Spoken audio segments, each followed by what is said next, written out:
चला तर काल पाहिलं आपण काय जीव समासातले नियम बघितले का नाही आहे ना. आता कॉमनली सांगा कारण मला नाही वाटत काय त्यात रिव्हिजन होऊन जाईल तुमची. हां तर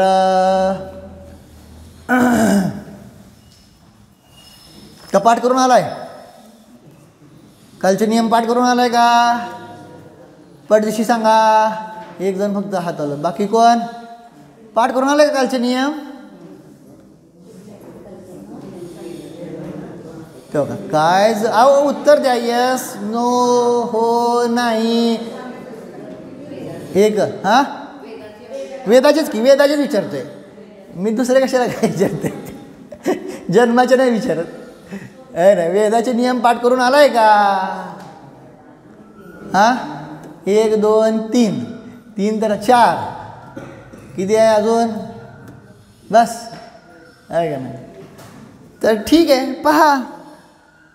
हां मग सांगा आता उत्तर आहे का नाही. पटापटा पटापटा आपण सांगितलं ना पहिल्यांदा काय बघायच्या गतीनुसार बघायचं म्हणजे सगळ्यात जास्त काय होतंय सोपं जातं आहे का नाही. तर ते नियमामध्ये ते पाहून घ्या काय हे देवगती आहे ना. थांबा पुरुषांमध्ये विचारतो काय अवघड नाही आहे एवढं तर पक्क काल मी खूप केलेलं आहे. देवगतीमध्ये कोण सांगेल 2 वेद आम्हीच फोडते बरं असं ते पुरुषांसाठी तेवढं चालतंय आहे ना. हां सूरज भैया पुरुष वेद आणि स्त्री वेद छान. त्यानंतर नरगतीमध्ये धीरज भैया नपुसक वेद शाबास मस्त असं पाठ केलं आहे. आता मग इकडे येऊया आता मनुष्यगती. मनुष्यगतीमध्ये काय आहे जी अपर्याप्त अवस्था आहे ना तर त्या अपर्याप्त अवस्थेमध्ये हां हे काय नाव मी विसरलो हात वर केलता की कुठला वेद आहे हात वर केलता ना. हां नाही का बरं ठीक आहे. हां सांगा हां ना मनुष्य अपर्याप्तामध्ये काय ना नपुंसक वेद नियम सांगितलं अपर्याप्त जीव अपर्याप्त म्हणजे कुठले लब्ध पर्याप्त जीवांना नियमाने नपुंसक वेदच आहे. समूर्छन जीवांना नियमाने फिक्स आहे का नाही. अजिबात म्हणजे हे कारण तुम्हाला पक्कच पाहिजे ठीक आहे ना. तर मग असं हा नियम जाऊन सांगून टाकला त्यामुळे लब्ध पर्याप्त मनुष्य झाले. आता कर्मभूमीतले बरं का भोगभूमीमध्ये लब्ध पर्याप्त मनुष्य असत नाही हे पक्क कळलं का नाही. मग कर्मभूमीतले लब्ध पर्याप्त मनुष्य झाले ठीक आहे. आता त्यानंतर पर्याप्त कर्मभूमीतले पर्याप्त मनुष्य हात वर करा. किती वेद आहेत साधना काकी 3 वेद आहेत ओके. त्यानंतर भोगभूमीतले पर्याप्त मनुष्य जे अपर्याप्त असं ना भोगभूमीतले मनुष्यांना किती वेद आहेत हां 2 वेद ठीक आहे ना. समजतंय ना नियम आहेत हे सगळे. झालं मग मनुष्य संपले. आता राहिले कोण तिर्यंच. तिर्यंचांमध्ये एकेंद्रियापासून चतुरेंद्रियापर्यंत नियमाने हां फोडा हा नियमच आहे कळलं. नपुंसक वेद असतो ठीक आहे. आता राहिलं काय मग ते पर्याप्त असो अथवा अपर्याप्त असो समूर्छन असो सगळे नियमाने कसे आहे सांगितले नपुंसक वेदच आहे ठीक आहे. त्यानं कारण ते एकेंद्रियापासून चतुरेंद्रियापर्यंत सगळे कसे असतात समूर्छनच असतात ना ते आपण सांगितलेलं आहे. पुढं आता पंचेंद्रिय जे तिर्यंच आहेत त्या पंचेंद्रिय तिर्यंचांमधले भोगभूमीमधले आहे ना कुठे कुठला वेद असतात बिजू काकी स्त्री वेद आणि पुरुष वेद. भोगभूमीमध्ये नियमाने काय आहेत 2च वेद आहेत. तिथं अपर्याप्त अवस्था नाही तिर्यंचांची पण नाही कळलं. अपर्याप्त म्हणजे कुठले बस एवढं लक्षात ठेवायचं. चला त्यानंतर कर्मभूमीमधले जे काय आहे सांगितले पंचेंद्रिय तिर्यंच आहेत त्यामधले जे गर्भज आहेत त्यांना कुठले वेद असतात? 3 वेद. बरोबर. मला नावं विसरून जायला लागलीत काय कोणास ठाऊक काय काय आहे ना. तर 3 वेद आहे ना. कळलं? तर अशा प्रकारे 3 वेद आहेत. आणि कर्मभूमीमधले जे पंचेंद्रिय तिर्यंच समूर्छन आहेत त्यांना कुठला वेद असतात? नपुंसक वेद. हा काय झाला? नियम. नपुंसक वेदच का आहे? अपर्याप्तच नाही चर्चा. समूर्छन, जे जे जीव समूर्छन आहेत ते सगळे नियमाने नपुंसक वेदीच असतात. हा नियम फिक्स करून टाकायचा. झाले का? अशा प्रकारे वेदाची सगळी चर्चा पूर्ण झाली. आता त्यानंतर पुढं आता तिथं पुढं घटवायला लागले जीव समासमध्ये सगळ्यात छोट्यातला छोटा जीव ज्याची शरीराची अवगाहना म्हणजे काय? शरीराची साईज. शरीराची साईज सगळ्यात छोटी कुणाची आहे? तर ते सांगितला सूक्ष्म. कोण शब्द पाहिला? सूक्ष्म निगोदी लब्ध्य पर्याप्तक जीव. काय म्हणलं? कळलं? सूक्ष्म निगोदी लब्ध्य पर्याप्तक जीव आहे ना. फक्त आणि फक्त हात वर करायचा. सूक्ष्म कशाला म्हणतात? हात वर करायचा. पाठ दिसतो तोंड नाही. सुनीता काकी. हां बरोबर. म्हणजे जे कोणाला बाधा करत नाहीत आणि दुसऱ्याकडनं सुद्धा बाधा होऊ शकत नाहीत. करत पण नाहीत आणि करून घेत पण नाहीत. कळलं का नाही? ते कोण आहेत? सूक्ष्म आहे का ना. तर मग असे ते सूक्ष्म जीव आहे ना. तर मग आहे ना. मग सूक्ष्म आणि बादर म्हणजे फूल. दुसऱ्यांना अडथळा करतात, ज्यांना अडथळा निर्माण होतात, दुसऱ्याकडनं अडथळा होतात आणि करतात. कळलं का नाही? त्यांना काय म्हणतात? बादर. बरोबर का नाही? सूक्ष्म आणि बादरची काल सगळी चर्चा आपण बघितलेली आहे. अजिबात फोडायचं नाही, फक्त हात वर करायचा. कळलं का? प्रत्येक वनस्पतीमध्ये सूक्ष्म आणि बादर भेद आहेत का? हात वर करायचा, हात वर करायचा फक्त. काल किती लोकांनी ऐकलंय मला फक्त बघायचं. हां नाही. का नाही? स्नेहा काकी का नाही? आम्ही नव्हतो. बुडलेला अभ्यास कव्हर करायची सवय लावा. सुनीता काकी आहे ना. पण का? बादर नाम कर्माचा उदय आहे. कारण ते काय आहेत? प्रत्येक वनस्पती आहे, तिथं सूक्ष्मवाली चर्चा येत नाही. कळलं का नाही? त्यामुळे तेवढे केंद्रीय फक्त सोडायचे. बाकी सगळे केंद्रीय कसे आहेत? सूक्ष्म आणि बादर. बाकी म्हणजे कुठले? फळावर बघा. पृथ्वी, जल, अग्नी, वायू आणि नित्य निगोदी आणि इतर निगोदी. हे असे किती झाले? 6. आणि हे 6 दुने बादर आणि सूक्ष्म. हे सांगता आलं पाहिजे. चला तर मग अशा प्रकारे त्यातला कोण घेतला? सूक्ष्म निगोदी. कुठला घेतला? कळलं का? कुठला जीव घेतला आहे? साधारण वनस्पतीमधला आहे का नाही? त्यातला निगोदी जीव घेतला आहे. आणि तो पण कोण? सूक्ष्मवाला. सूक्ष्म निगोदी. आणि त्याच्यातला पण कोण घ्यायचा आहे? लब्ध्य पर्याप्तकवाला. लब्ध्य पर्याप्तक म्हणजे ज्याची शरीर पर्याप्ती पूर्ण झालेली नाही आणि होणारही. हे तर आता डोळे झाकून सांगता आलं पाहिजे, कारण हे खूप वेळा झालेलं आहे. आणि आता जर लक्षात राहत नसेल तर मग फक्त 15 मिनटं सुरुवातीची तुमच्यासाठी आहेत. पद्मनंदी पंचवंशिका. नाही खरं सांगतोय. आता सिरियसली जर तुम्ही घेत नसाल तर कारण हे किती वेळा मी घेणार? मग तुम्ही मला सांगा किती वेळा मी घेणार ही गोष्ट आहे ना. माझ्याबरोबर काय? कारण पुढं हा विषय खूप वाढणार. किती नियम वाढणार आहेत, किती तर गोष्टी वाढणार आणि मग पुढे म्हणणार आम्हाला काय कळत नाही. म्हणून जिथल्या तिथं जी ती गोष्ट काय आहे आपल्याला पाठ. तर मग काय सांगितलं होतं, सूक्ष्म निगोदी आहे ना, आणि काय पुढे सांगितला, लब्ध्य पर्याप्त. असा तो जीव घेतला त्याच्या शरीराची सगळ्यात कमी अवगाहना आहे. अवगाहना म्हणजे एरिया, त्या शरीराचा जो ऑक्युपाईड जे क्षेत्र आहे का नाही आहे ना, तर त्या शरीराचा ऑक्युपाईड क्षेत्र जे आहे ते सगळ्यात स्मॉलेस्ट आहे. कळलं का नाही. सगळ्यात जघन्य अवगाहना जी आहे ती कोण सांगितली, सूक्ष्म निगोदी लब्ध्य पर्याप्त. कळलं. आता त्यातलं पण कुठलं घ्यायचं आहे ते सांगितलं पण मी आता नाही घेणार. तो मग एवढं बस सध्या एवढंच आहे ना.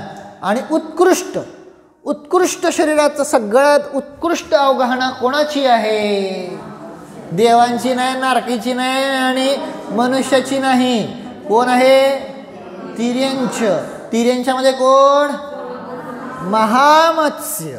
आता हा महामत्स्य म्हणजे कोण आहे, जम्बूद्वीप, लवण समुद्र, धातकी खंड, कालोदक समुद्र, असं करत करत करत करत करत शेवटचा स्वयंभूरमण समुद्र. द्वीप नाही म्हणायचं, समुद्र. कळलं का नाही. तर मग असे कशात असतात, हां, मग असा जो लास्ट समुद्र आहे का नाही मध्य लोकातला, कळतंय ना, का दाखवू दे.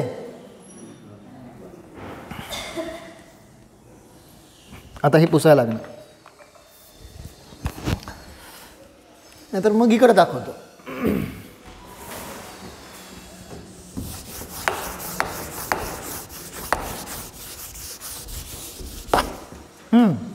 आपण जिथं राहतो तो काय आहे, नाही हा सगळा मध्य लोक. कळलं का. ह्याच्याबरोबर सेंटरला आपण कुठं आहे, जम्बूद्वीपामध्ये का नाही, जम्बूद्वीप. हां, जम्बूद्वीपामध्ये, भरत क्षेत्रामध्ये, आर्यखंडामध्ये. समजलं ना, ऐकलेत ना शब्द असे. तर हे जम्बूद्वीप झाला, पहिला जम्बूद्वीप आहे ना. त्यानंतर एक द्वीप एक समुद्र, एक द्वीप एक समुद्र, असं करत करत काय हा लवण समुद्र, परत धातकी खंड, परत कालोदक समुद्र, परत पुष्करवर द्वीप, पुढं पुष्करवर, असं करत करत करत. आता इथं मी बारका काढला, मोठा काढला आहे का नाही. असं करत करत करत जो शेवटचा काय येतोय, शेवटचा लास्ट जो येतोय तो काय आहे, स्वयंभू रमण समुद्र. शब्द लक्षात राहील ना, येणार आहे सारखं पुढं हे आपल्याला. स्वयंभू रमण समुद्र आहे ना, हा शेवटचा. सेकंड लास्ट कुठला आहे, स्वयंभू रमण हा समुद्र. आणि सेकंड लास्ट कुठला असणार आहे, फक्त द्वीप आहे ना. तुम्हाला अजून एक नियम सांगू, असे नियम तर आहेत भरपूर, परंतु परत हे होतं आहे, हे आपले 2.5 द्वीप संपले का नाही आहे ना. म्हणजे जिथं सुरू होतं आहे पुष्करवर द्वीप आहे का नाही आहे ना, त्यानंतर पुष्करवर समुद्र. जे द्वीपाचं नाव तेच त्याच्या पुढच्या समुद्राचं नाव. कळलं का नाही, कळलं का नाही सांगा. हां, मग आता मी प्रश्न विचारू तुम्हाला आहे ना, बघू कोण टॅलेंटेड आहे. हां, फक्त हात वर करायचं आहे ना. 8व्या समुद्राचं नाव काय आहे, हात हे आहे का, तोंड बंद करत नाही ते. 8व्या समुद्राचं नाव काय आहे, स्नेहालिका घे. नंदीश्वर. समजलं का नाही. 8वा द्वीप कोण आहे, मग त्या पुढचा कोण असणार, समुद्र. समजलं का ना आता. म्हणजे तर डोकं. 8मो द्वीप नंदीश्वरम भास्वरम करतो ना आपण. 8वा द्वीप आहे ना नंदीश्वर, मग त्याच्या पुढचा, त्या द्वीपाच्या पुढं नेक्स्ट द्वीप समुद्र, द्वीप समुद्र, द्वीप समुद्र. सो पहिल्यांदा द्वीप येतो, नंतर काय येतो, समुद्र. एवढं लक्षात ठेवायचं. मग अंतिम जो आहे तो स्वयंभू रमण समुद्र आहे. ओके. आणि त्याच्या अलीकडं हा अंतिम, आणि त्याच्या अलीकडं कुठला आहे, स्वयंभू रमण द्वीप. मग आता आपल्याला बघायचं आहे मासा. मग जो मासा आहे हा स्वयंभू रमण समुद्रामध्ये आहे, महामत्स्य. कुठं आहे? पण स्वयंभू रमण समुद्राच्या देखील कुठं लावायचं आहे? मध्यभागी. तो समुद्र सुद्धा खूप मोठा आहे. किती मोठा आहे हे आपण उद्याला सांगतो, हा ना. उद्या काय सांगतो, कारण त्याला थोडंसं त्यात थोडंसं हे आहे ना, थोडंसं गणित येतं आहे. तर ते 9 वाजता उद्या आहे ना, म्हणजे 9 वाजता याची सवय लागते. आणि मग काय सांगितलं? स्वयंभू रमण काय आहे? समुद्राच्या मध्यभागी हा महामत्स्य असतो, है ना. मध्यभागी का? अहो त्याची साईज एवढी मोठी आहे, तो कुठं काठावर किंवा कोपऱ्यात नाही सापडणार तुम्हाला, कळलं नाही. आणि आपण पण बघतो आपल्या मोठे मोठे मासे कुठं असतात, आपल्याला आत्तासुद्धा बघतो का नाही आपण, मोठे मोठे जे आहेत, मोठे मोठे काय शार्क, अजून काय व्हेल, हे मोठे मोठे मासे तुम्ही बघता का नाही, कुठं असतात? समुद्राच्या सेंटरमध्येच, म्हणजे खूप पुढे गेलेले असतात, आहे का नाही. त्यांची सगळं तिथंच राहत असतात आणि त्यांना तिथंच ते हे राहतं. तर मग सांगायचा अभिप्राय की तिथं तो काय आहे? स्वयंभू रमण समुद्राच्या मध्यभागी काय आहे? हा मासा असतो. मग हा माशाची लांबी किती सांगितली? लांबी 1000 योजन, रुंदी 500 योजन आणि जाडी 250 योजन. लिहिलं तिथं, कळलं का? एवढा मोठा मासा आहे, कळलं का? आता त्याला आता म्हणा योजन म्हणजे काय, तर ते आपण साधारण सांगितलं आहे का नाही. इथं तर महायोजनच लावायचं असतं असं माझं अनुमान आहे, माहीत नाही, कदाचित चुकल पण मोठंच आहे योजन. पण आता जर लावायचं जरी म्हणलं तरी साधारण 1 योजन म्हणजे 6000 किलोमीटर. हां, कळलं का? आता ते महायोजन घेतलं तर, जर आपण लघुयोजन घेतलं तर मग ते 12 किलोमीटर होईल, हां. कळलं का नाही? काय झालं? 1 योजन आता कसं काढलं ते अनुमान आहे, ते नंतर बघू आपण. ते जरा थोडंसं मला कोस आणि ते सगळं सांगत बसायला लागणार, ते आहे का नाही, मील आणि ते सगळं त्याच्यावरून ते काढलेलं आहे. पण शास्त्रात आलेलं नाही आहे बरं का हे प्रमाण, हे तर्क आहे. त्यामुळे चुकलं तर आम्ही चुकलो म्हणायचं नाही, खरं सांगतोय. हा तर्क आहे, त्याला तर्कच ठेवायचा, त्याला अजिबात आगम वचन सर्वज्ञ वचन बनवायचे नाहीत, कळलं का नाही. नाहीतर भविष्यात जाऊन काय ह्यातलं चुकीचं सिद्ध झालं तर मग काय होतं की मग हे सगळे ग्रंथ चुकीचे होतात. म्हणून नाही लिहिलं आचार्यांनी, तर काय आहे ना. म्हणून तुम्हाला म्हणलं होतं ना, जिथं कन्वर्ट करता येईल तिथं केलं का नाही. 1 मुहूर्ताला 48 मिनटं कशाला दाखवलं होतं का नाही, आहे ना, दाखवलं होतं का ना. आता जे नव्हते, ज्यांना नाही लक्षात त्यांना जाऊ द्या, पण दाखवलं होतं. जिथं कन्वर्ट करता येतं तिथं केलं, पण जिथं नाही आता येत, त्यामुळं कधीसुद्धा पण एक साधारण समजून घ्या. मग एवढा मोठा काय आहे तो सांगितला मासा. मग तुम्हाला म्हणा मासा एवढा, अहो समुद्रसुद्धा केवढा मोठा आहे. मध्य लोकातला अर्धा एरिया समुद्रानंच खाल्ला आहे, माहिती आहे का. मध्य लोक कितीचा आहे? वाह, मी काय प्रश्न विचारतोय, तुम्ही काय? 1 राजूचा आहे, तुम्ही सांगताय 2.5 द्वीप 45 लाख. मी विचारतोय मध्य लोक 1 बाय 1. आता त्याचंच गणित उद्याला बघायचं आपल्याला. आणि त्यातला अर्धा राजू फक्त कोण आहे? स्वयंभू रमण समुद्र आहे. त्यामुळे एवढा मोठा आहे ते समुद्र आहे ना. मग तो कसा लावायचा ते उद्या सांगणार, आज नाही. तर कारण ते थोडंसं समजून घ्यायला लागेल. तर मग त्यामध्ये सांगितलं काय आहे की त्यामध्ये तो राहणारा एवढा मोठा काय आहे? महामत्स्य. मग त्याच्या शरीराची जी काय आहे अवगाहना आहे. अवगाहना म्हणजे शरीराने ऑक्युपाईड केलेलं क्षेत्र, कळलं ना. तर ते सगळ्यात हायेस्ट किती झालं ते. ह्याचं जर क्यूब काढलं 1000 गुणिले 500 गुणिले 250 तर किती होतात 12.5 करोड घन योजन क्यूब. घनफळ काढत नाही का आपण, कळलं ना. लांबी गुणिले रुंदी गुणिले उंची शाळेत शिकला का नाही. हां आता तुम्ही ते शाळेतलं शिकला असाल, पण आता आचार्यांनी ते सगळं घटवलेलं आहे, सगळं प्रूफ केलेलं आहे माहिती आहे का. म्हणून म्हणलं तुम्ही आचार्यांचं गणित शिका आता. तर हे ठीक आहे, इथंपर्यंत ही सगळी चर्चा झाली. तर हा मग सगळ्यात एवढं लक्षात ठेवायचं की सगळ्यात कमी अवगाहना कोणाची, सूक्ष्म निगोदी लब्ध पर्याप्त. सगळ्यात हायेस्ट अवगाहना कोणाची, स्वयंभू रमण समुद्राच्या मध्यवर्ती राहणारा मत्स्य. ठीक आहे. मग ह्या सगळ्यात छोट्यापासून सगळ्यात मोठ्यापर्यंत मधले सगळे काय येणार, सगळे भेद येणार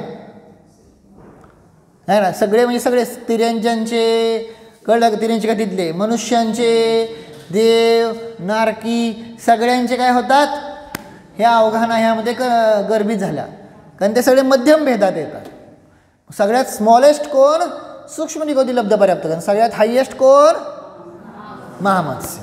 अशा प्रकारे ती सगळी चर्चा इथं घेतलेली आहे ना. जेव्हा परत कधी भविष्यात जीव कोण समज चाल तेव्हा त्या 64 अवगाहना तुम्ही समजून घ्या, मी आता सांगणार नाही आहे ना. थोडंसं जरा प्रकरण हे होत जातं आहे ना, तर मी नाही ते घेणार.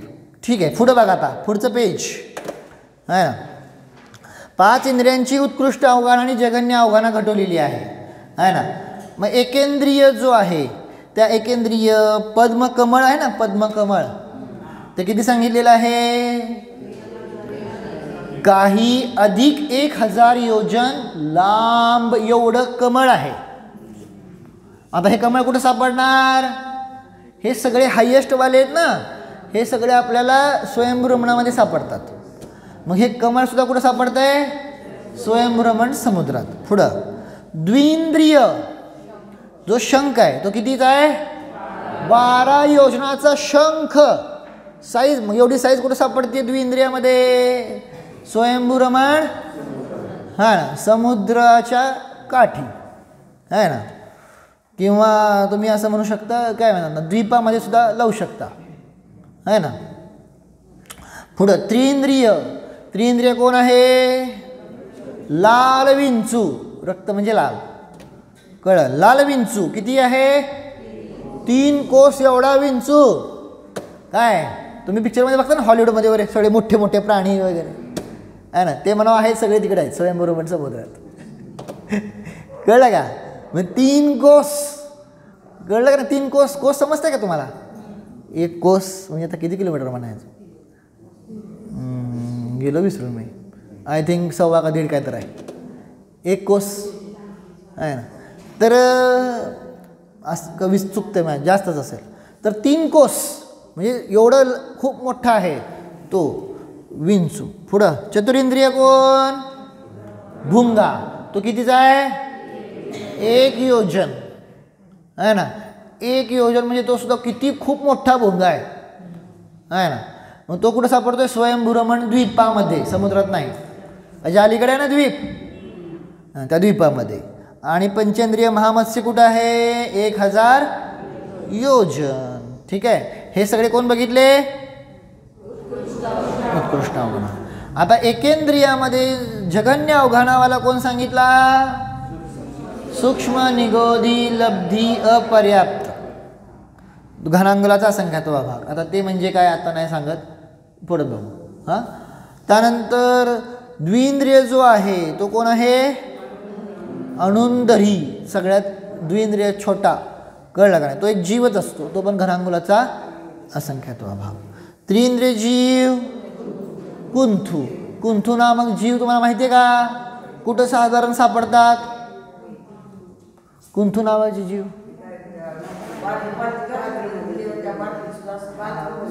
बादलीत वगैरे असा, किंवा अजून सांगितलं शिखरजीला चढता का नाही पहाटे पहाटे, त्यात सगळ्यात जास्त कुंथू जीव तिथं असतात माहिती आहे का, बारके बारके बारके, अगदी बारके बारके आहे. पण ते मध्यम अवघानावाले, ते काही जगन्य लावू नका आहे ना.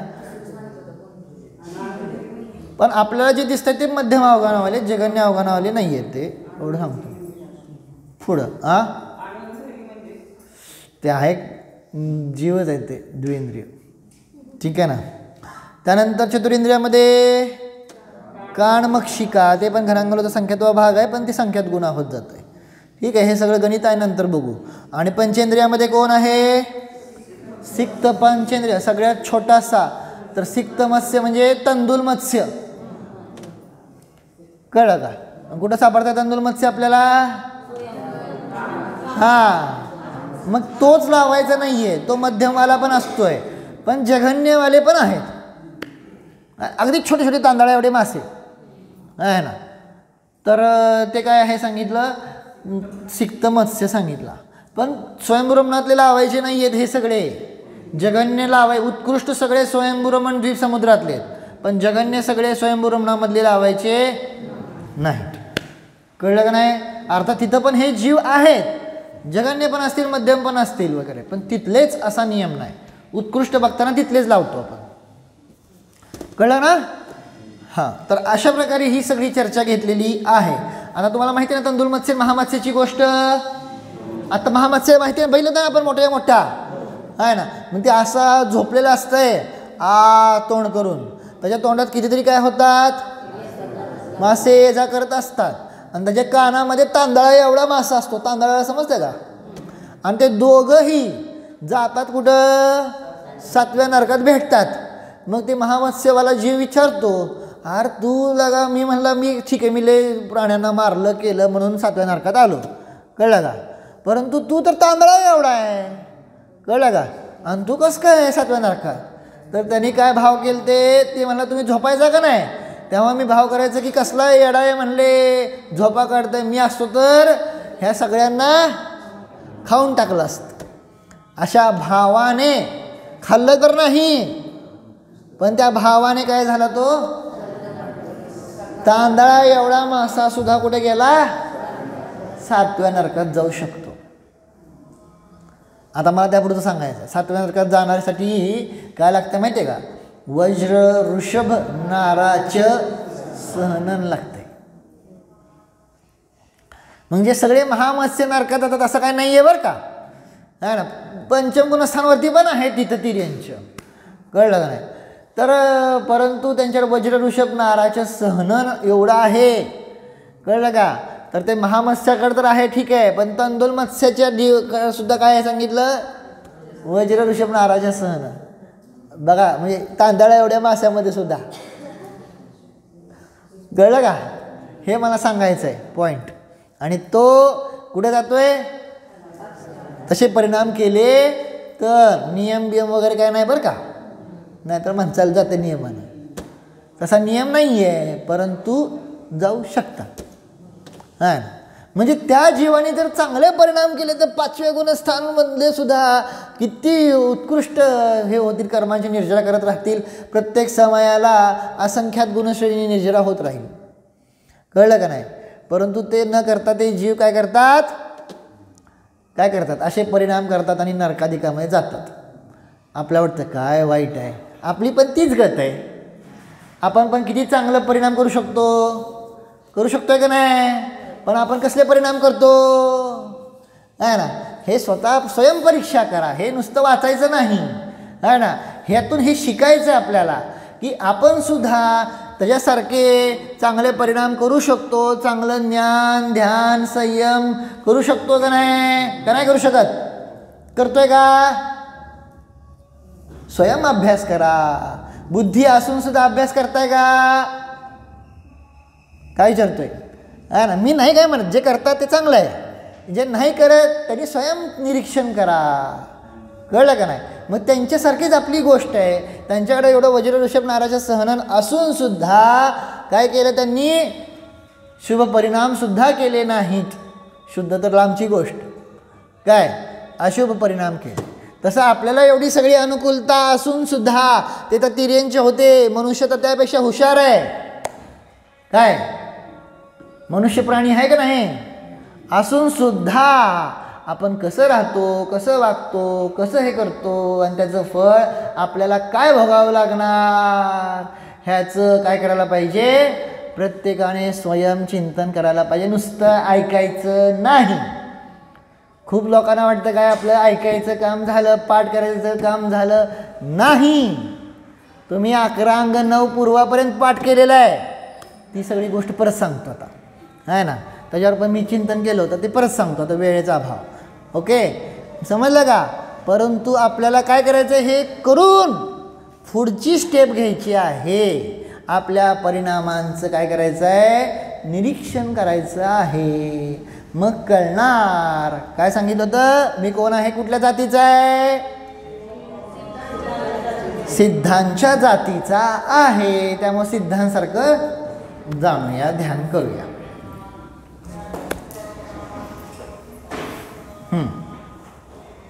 डोळे बंद करा, मनाला स्थिर करा.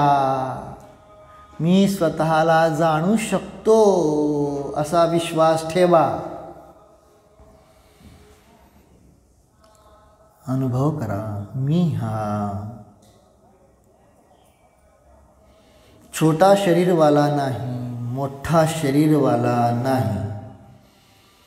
एकेंद्रियादीपासून पंचेंद्रियापर्यंत नाही, ती शरीराची अवगाहना. मी तर सिद्धांच्या जातीचा सिद्ध स्वभावी, शुद्ध स्वभावी आहे. सिद्ध उठून जात नाहीत.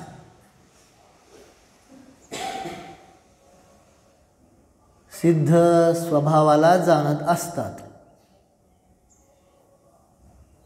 मी सिद्ध स्वभावी आहे. मी ज्ञान स्वभावी आहे.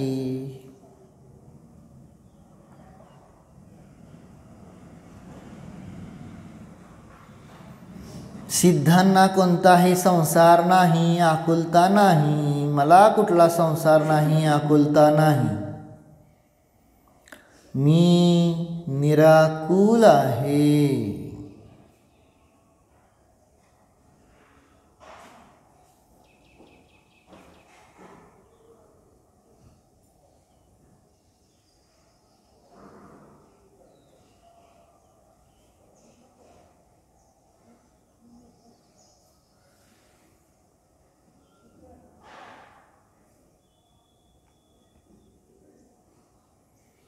निराकुल स्वरूपोऽहं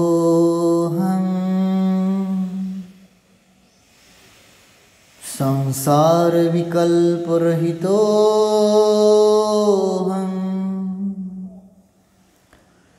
सिद्ध स्वरूपोऽहं